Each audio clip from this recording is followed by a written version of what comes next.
Time था जब कोई भी माइथोलॉजिकल शो आए हमें उसमें पूजा शर्मा ज़रूर देखने को मिलती थी। द्रौपदी हो या महाकाली, हर रोल पे वो इतनी परफेक्ट थी। लेकिन फिर अचानक वो गायब क्यों हो गई, और क्या उनकी पॉपुलैरिटी ही उनकी बर्बादी का रीज़न भी है? क्या वो कमबैक करेंगी? आज इस वीडियो में हम ये सब जानने वाले हैं। तो पूजा शर्मा का जन्म हुआ था 12 फरवरी 1989 न्यू दिल्ली के मिडिल क्लास फैमिली। उन्होंने अपनी कॉलेज कंप्लीट करी दिल्ली से और 2006 में उन्होंने पार्टिसिपेट करा था फेमिना मिस इंडिया में। वो वहाँ पे टॉप 10 फाइनलिस्ट में आई। एंड नॉट जस्ट दैट, उन्होंने मिस ब्यूटीफुल हेयर का सबटाइटल भी जीता। उनका चार्म सिर्फ रैंप वॉक तक ही लिमिटेड नहीं था, उन्होंने कॉलेज डेज से ही एंकरिंग स्टार्ट कर दी थी। दूरदर्शन की एक स्पोर्ट्स बेस्ड टॉक शो में उन्होंने एंकर का काम किया और बाद में जूम टीवी जैसे एंटरटेनमेंट चैनल पर वो काम करने लगी। उनका फेस, वॉइस और कम्युनिकेशन तीनों ही परफेक्ट कॉम्बिनेशन था एक सक्सेसफुल टीवी एक्ट्रेस बनने के लिए। 2012 में उन्होंने अपना फर्स्ट टेलीविजन डेब्यू किया, तेरी मेरी लव स्टोरीज, लेकिन उसमें उनका छोटा सा रोल था। वो स्टार प्लस पर वो सीरियल आता था, एपिसोड बेस्ड वो सीरियल था। लेकिन उन्हें वहाँ भी नोटिस किया गया और उन्हें अलग अलग ऑफर्स मिलने लगे। और फिर आता है 2013 जब उन्हें ऑफर मिलता है द्रौपदी का, वो भी महाभारत, जो कि स्टार प्लस पर उस टाइम ऑन एयर था और बहुत ही अच्छा चल रहा था। जैसे ही उन्हें महाभारत मिला, उन्होंने द्रौपदी का रोल किया, इतने परफेक्शन के साथ किया कि हर कोई उन्हें द्रौपदी ही जानने लगा। अगर आप किसी से भी पूछोगे कि द्रौपदी कैसी होगी, तो वो इंसान एक टाइम के लिए ज़रूर पूजा शर्मा को तो इमेजिन करेगा ही। आज तक रूपा गांगुली और पूजा शर्मा के जैसे और कोई द्रौपदी बन ही नहीं पाई, ऐसा लोग कहते हैं। उनके एक्सप्रेशंस, एक्टिंग, डायलॉग डिलीवरी, हर चीज़ इतना परफेक्ट था कि लग ही नहीं रहा था कि वो अपने एक्टिंग के इनिशियल फेज में है। डायरेक्टर है, उसने बोला कि हम एक चीज ट्राई कर सकते हैं। तो मैं बोला क्या? तो मैंने बोला, उसने बोला संतरा लेकर अगर हम डालेंगे तो it will be blood red. Acid या मैड, उसमें एसिड होता है, you know? ऐसे कैसे उनके संतरा डाल सकते हैं? तो बोला मैं बात करके आया, उसने हाँ बोला है। मैंने, किसने हाँ बोला है? किसने हाँ बोला है कि हाँ हाँ हम ये करते हैं? And she would just take it and say, "Come on, let's do it fast because my eyes are burning." और फिर हम लोग जल्दी से उसके बाद रोल करते थे, and she gave that red eyes and that whole. इस सीन से हमें समझ आ रहा है कि पूजा शर्मा अपने रोल के लिए कितनी ज़्यादा डेडिकेटेड थी, क्योंकि यहाँ पे ऑरेंज जेल्स आंखों में डालने के लिए किसी ने फोर्स नहीं किया था। इंस्टेड उन्होंने खुद ही एग्री किया ताकि उस रोल को और भी ज़्यादा इम्पैक्टफुल बनाया जा सके। साथ ही साथ उन्होंने मेंशन किया कि चीरहरण वाले सीन में उन्होंने काफ़ी ज़्यादा डिवाइन एनर्जी भी फील की। द्रौपदी से उन्हें घर घर में पहचान मिली और उसके बाद वो सीरियल ऑफ एयर हो गया। एंड उसके बाद भी उन्होंने काफ़ी सारे सीरियल्स में अपनी अपीयरेंस दी, जैसे मन मर्जिया या बिग मैजिक के शो अजब गजब घर जमाई में लक्ष्मी का रोल। लेकिन इनमें या तो वॉइस ओवर था या तो कोई छोटा मोटा रोल था। उसके बाद 2017 में आता है एक और शो, महाकाली अंधी आरंभ है, और इसे भी प्रोड्यूस किया गया था स्वास्तिक प्रोडक्शन, जिसके थ्रू महाभारत किया गया था। ये कलर्स पे था और ये वीकेंड में दिखता था। सो इसमें उन्हें डुअल रोल परफॉर्म करना था। पहले तो उन्हें महाकाली का एंगल शो करना होता था और फिर माँ पार्वती का कामनेस। ये दो रोल अलग अलग प्ले करना कितना मुश्किल है, कितना आसान था? एक्चुअली बहुत ही सेटिस्फाइंग है एज एन एक्टर, क्योंकि एक तो जो कॉन्फ्लिक्ट्स हैं, जो नैरेटिव है वो अपने आप में डिफरेंट है। जो नॉर्मल इंडियन स्क्रीन पे जो आते हैं इश्यूज, उन इश्यूज से अलग है। पूरा स्पेक्ट्रम इतना वाइड है। Parvati is super soft and she's Prakriti and she's nature and she's soft and she's gentle, and Mahakali is the most ugra thing on planet Earth. तो वो रेंज मुझे मिलती है एज एन एक्टर, तो बहुत ही satisfying है। और इतना सारा एक्शन और इतना सब कुछ करने को मिल रहा है, एक्सट्रीमली सेटिस्फाइंग। यहाँ पे उनके को स्टार थे सौरभ राजेन, जो कि महाभारत में भी कृष्णा थे, और यहाँ भी उन्होंने बहुत ही परफेक्टली अपने रोल को किया। टीआरपी में काफ़ी टाइम तक ये सीरियल बना रहा और एक टाइम में जाके टीआरपी नीचे आने लगी और ये सीरियल ऑफ एयर हो गया।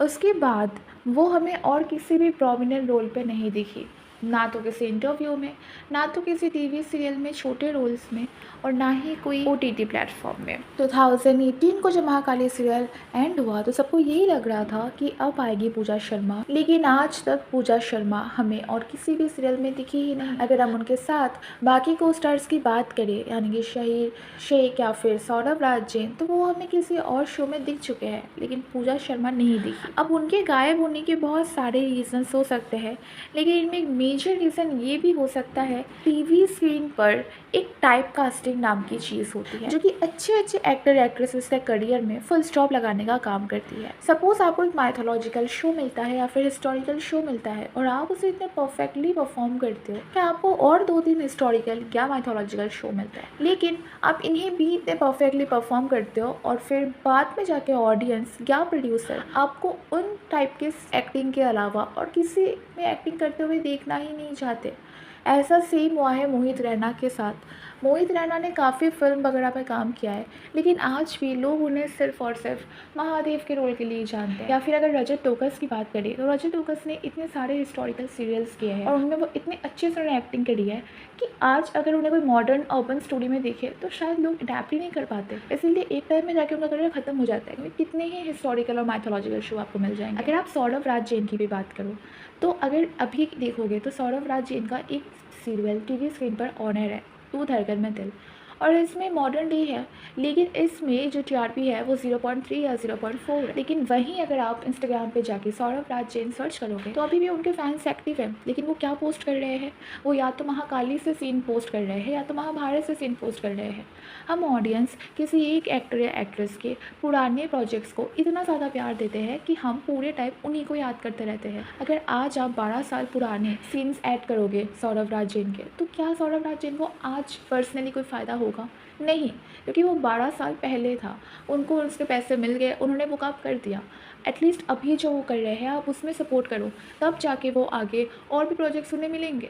लेकिन हम ये नहीं करते, हम जोधा अकबर के सीन्स डालते हैं। अगर परिधि शर्मा सर्च करोगे तो जोधा अकबर के ही सीन्स मिलेंगे, लेकिन जब वो पटियाला बेब्स में थी तो उसके सीन्स नहीं मिलेंगे, क्योंकि हम किसी एक्टर या एक्ट्रेस को एक पर्टिकुलर सीन के साथ फिक्स कर देते हैं कि आज के बाद हम इन्हें इसी के साथ देखेंगे, वरना नहीं देखेंगे। ऐसा ही कुछ पूजा शर्मा के साथ भी हुआ। चाहे प्रोड्यूसर्स हो या ऑडियंस, सबको उनमें द्रौपदी या महाकाली ही नजर आती थी। कोई मॉडर्न डे कैरेक्टर या अर्बन लव स्टोरी के लिए उनको काम कंसिडर ही नहीं किया गया, और जब उन्होंने ऐसे रोल्स एक्सप्लोर करने की कोशिश की तो उनको या तो टर्न डाउन कर दिया गया या छोटे रोल्स ऑफर हुए जो उनके स्टैच्योर से मैच नहीं करता था। उसके बाद एक और गॉसिप एंगल भी है कि महाकाली के बाद कुछ लोग और कुछ रिपोर्ट्स में ये आने लगा कि पूजा शर्मा को difficult to work with her कह दिया गया। अब ये डिफ़िकल्ट का लेवल टीवी इंडस्ट्री में करियर किलर बन जाता है। कई बार किसी बिना वजह के भी आपको ऐसे टैग्स मिल जाते हैं, सिर्फ इसलिए क्योंकि आप आउटस्पोकन हो या आपकी स्टैंडर्ड से कंप्रोमाइज़ नहीं करते हो। अब एक बड़े माइथोलॉजिकल प्रोजेक्ट में उनका नाम शॉर्टलिस्ट हुआ था, लेकिन रिपोर्टेडली उनकी हाई एक्सपेक्टेशंस की वजह से किसी और को रिप्लेस कर दिया गया। कुछ मीडिया के र्यूमर्स के हिसाब से मैडम सर जो कि शो पहले आता था सोनी सब पर, उसमें भी पूजा शर्मा ज्वाइन करने वाली थी, लेकिन जब मैंने और ज़्यादा रिसर्च किया तो मुझे पता चला कि कुछ और र्यूमर्स के अकॉर्डिंग उसके सीज़न 2 में पूजा शर्मा ज्वाइन करेगी। अब ये र्यूमर है या सच वो तो नहीं पता। फ़िलहाल वो किसी भी टीवी सीरियल पर नहीं आ रही है। टीवी से तो वो दूर है, लेकिन शायद वो ओटीटी प्लेटफॉर्म पर आ सकती है, बट इसकी भी कोई न्यूज़ अभी तक नहीं है।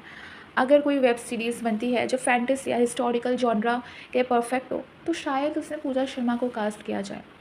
क्या आप पूजा शर्मा को किसी और सीरियल या सीरीज़ या शो में देखना चाहते हैं?